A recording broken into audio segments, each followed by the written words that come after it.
The middleweight retro market just received a massive shot of adrenaline, and frankly, a long overdue wake-up call for the establishment.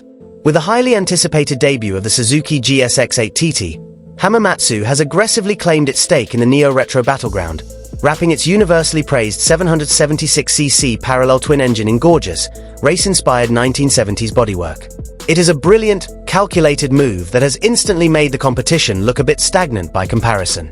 Suzuki didn't just build a nostalgic throwback.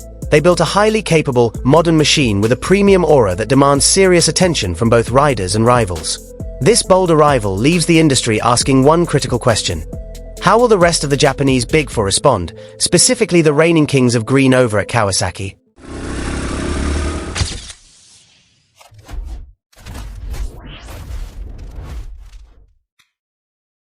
To understand Kawasaki's current predicament, we must look back to the debut of the Kawasaki Z650RS. It was initially greeted with open arms as a highly accessible, handsome tribute to the iconic Zappa of the late 70s. However, as the years have rolled on, its 649cc parallel twin engine, producing a modest 67 horsepower, is starting to feel noticeably long in the tooth, especially when scrutinized by today's elevated performance standards. While it remains a wonderfully friendly, nimble motorcycle that is undeniably well suited for urban environments, its performance simply lacks the visceral punch of newer middleweights. The base Z650RS provides a solid foundation, but in a market now energized by Suzuki's half-fared GSX 8TT, playing it safe with just a standard naked retro is no longer enough to dominate the sales charts.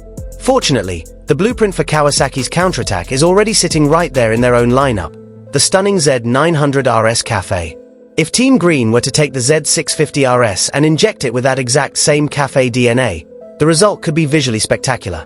Imagine the current 650 adorned with that signature bullet-style bikini fairing, a swooping drop handlebar for a more aggressive riding posture, and a sculpted, stepped seat. Throw in a striking, vintage-inspired two-tone paint scheme, and suddenly, the modest Z650RS transforms from a polite commuter into a proper, corner hunting machine. The clean, aesthetic appeal of such a motorcycle would be undeniably magnetic, offering the premium, custom-built look that riders are currently craving without the intimidating literbike price tag. From a market analysis standpoint, launching a Kawasaki Z650RS Cafe right now isn't just a fun concept. It is a strategic necessity to intercept the GSX 8TT's growing momentum. The half-fared middleweight segment is currently a relatively untapped goldmine, offering the perfect blend of everyday usability and weekend canyon-carving charisma. A Z650RS Cafe would directly challenge the GSX 8TT by offering a visually comparable, nostalgia-drenched package, likely at a slightly more accessible price point. Kawasaki already has the manufacturing tooling, the proven platform, and fierce brand loyalty. They simply need to repurpose their existing assets to create a localized disruption in Suzuki's newly conquered territory.